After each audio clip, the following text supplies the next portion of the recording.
We live in Brooklyn, baby. We live in Brooklyn, baby.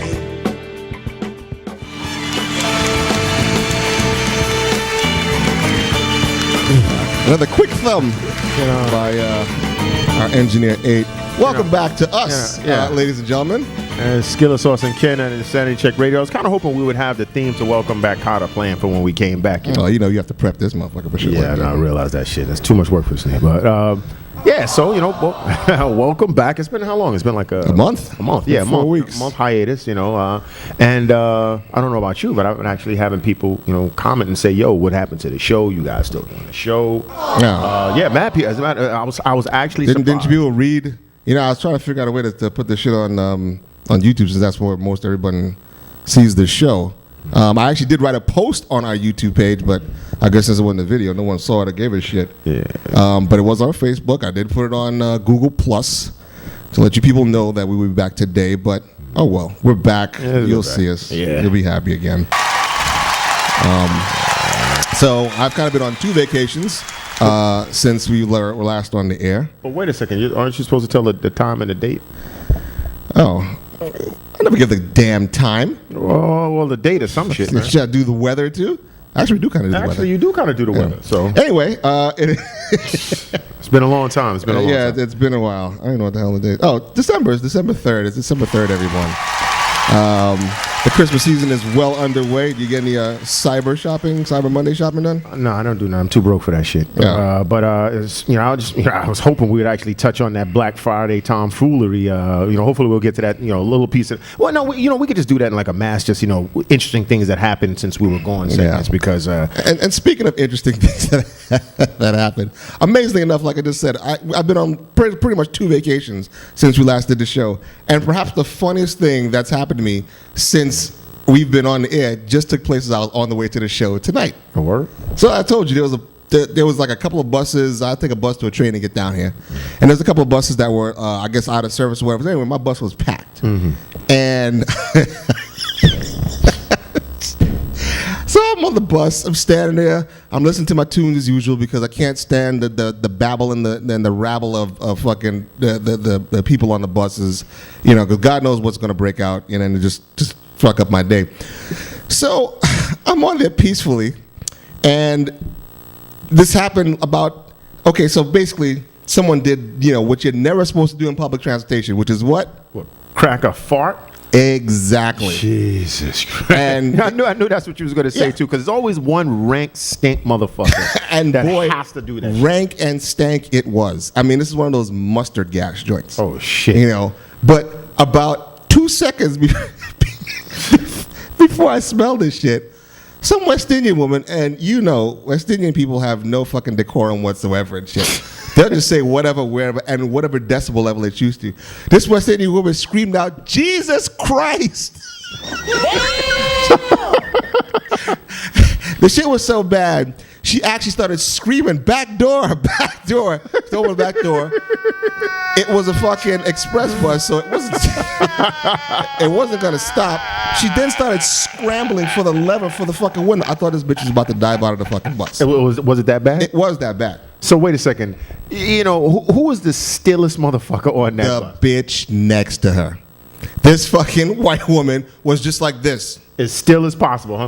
Other people were like, "Yo, back door, open the fuck." Motherfuckers want to jump out of the bus. It was her. And this bitch was just like, Yeah. Because that's how you Not always saying a you fucking always word. spot the person that's the stiffest and the stillest on the fucking bus, man. Because that's the person that's most guilty with that shit. Yeah. I don't know why people do that shit unless they just have like flatulence issues or something like that. But this shit was so hilarious. First of all, I looked like I was having a stroke because I'm trying not to laugh. I'm like, one side of my face is fucking twitching and shit. Then when I get out of the bus, I start laughing so hard, I swear to you, I almost stumbled into traffic. It was just one of those, the shit was hilarious. And in my head, the whole way here, all I was hearing was, "Jesus Christ!" This woman screamed like she saw a murder. She screamed out like she saw a murder happening right in front of her. The shit was just fucking hysterical. Oh, man. But, you know what? Listen, that's just what it is, part of public transportation. That's why it's so fucked up dealing with it, because if it's not somebody stinking gas blowing out the place, it's a funky bump. I don't know which worse. I mean, well, no, because a bum is sustained funk. Yeah, you have to kick him off. Yeah, and then hose down whatever sustained funk. whatever unit was in there. Goddamn. But, Well, sorry you went through that, man. Yeah, it was. Well, fortunately for that West Indian chick, because it would have just been a horrible experience, but it turned into a hilarious experience thanks to this chick. Like I said, scrambling to get this window open. The winds of hell came out of some bitch on the bus. Man. New York, hell of a town. Yeah, that's it. And speaking of New York, just to dabble in the current sports events of our city. Well, I thought you were going to talk about that dude that fell asleep on the Metro North and had that shit going Mach 1 and flipped the rails and killed 4 people. Oh, that's what. Oh, the conductor fell asleep. They said the dude was like asleep at the shit, and they said it was going 50 miles per hour over the maximum speed. Over. That's what they said. So I said, this motherfucker was trying to impersonate a bullet train and just went, that's messed up. Because I think 4 people confirmed dead and mad people messed up. I was trying. I kept forget to check that out and see what happened. Paul Walker, died fast and furiously, which is sad. Yeah. His whole shit exploded into flames. He was just like cooked and shit. He wasn't even driving, so that was kind of fucked up. Much like the Jets season.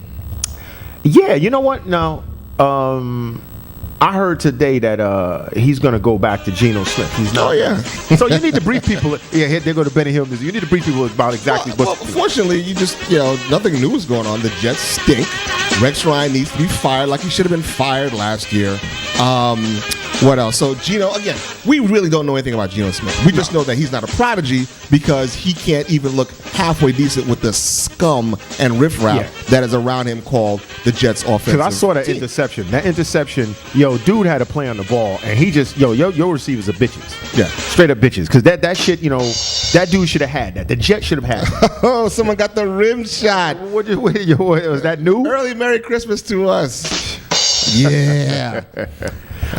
Ken found that scream. Ken found that scream. Oh, yes.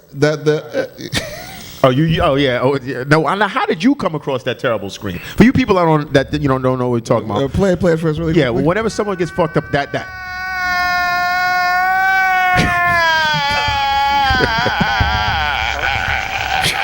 Now, amazingly enough, one of our longtime viewers, Joanne from Canada, she somehow or another stumbled upon this YouTube video and immediately sent it to me. She's like, "Oh my God, I can't believe I found this." And when I looked at it, I thought it was just bad acting.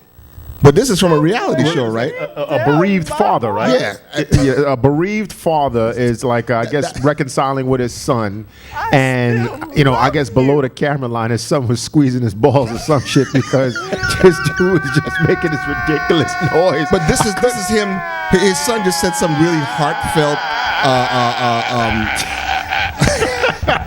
warm, loving shit to him. And this was his cry, I guess, of grief / relief / joy.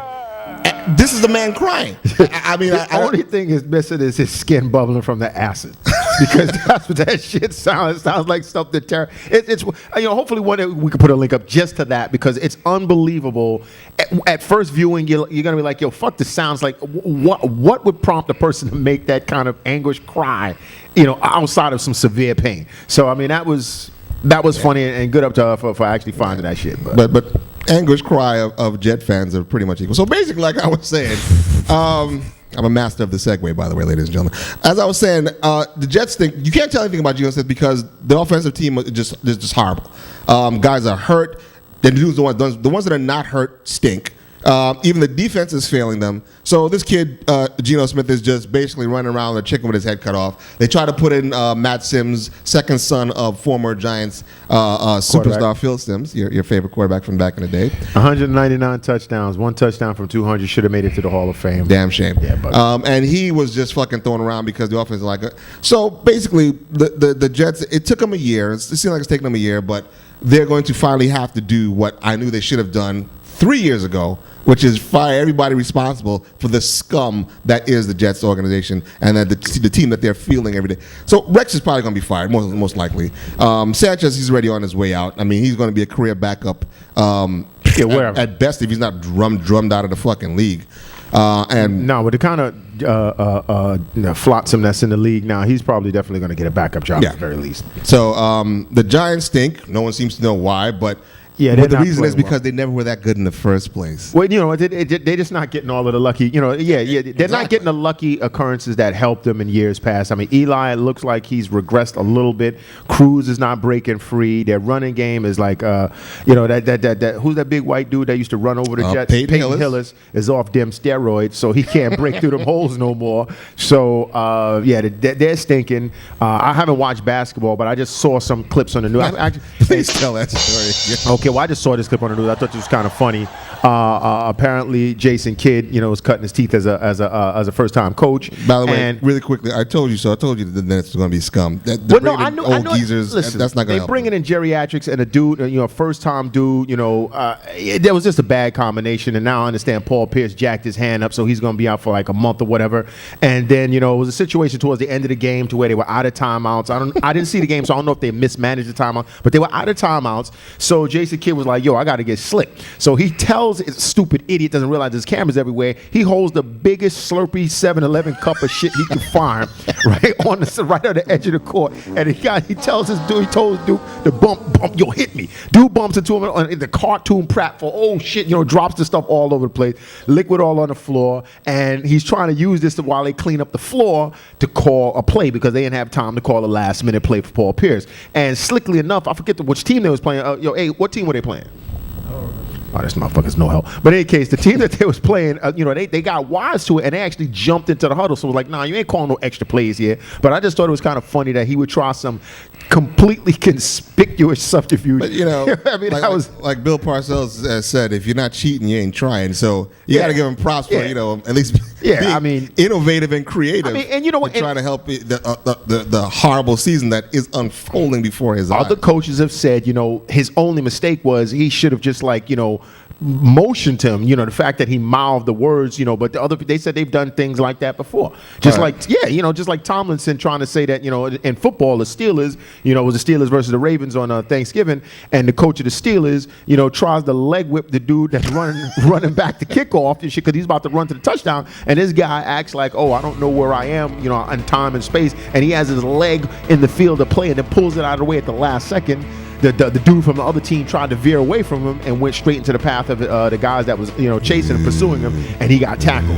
And they were supposed to. They said they're going to try. They probably going to hit him with $100,000. He can afford it. He's good. They were talking about draft picks and everything. But that's that happened. Like I said, Paul Walker dropping dead happened. Some interesting stuff happened with Amazon that I want to touch on because we're talking about some serious. Oh, did you see that shit on 60 Minutes? Motherfucker, that's what I want to talk about. So that's Cyberdyne shit, man. That shit straight up from the Terminator movies. I mean, there's going to be mad problems with that. Well, that's the past month, ladies and gentlemen. Come back for the rest of it. 2 minutes. We're trying to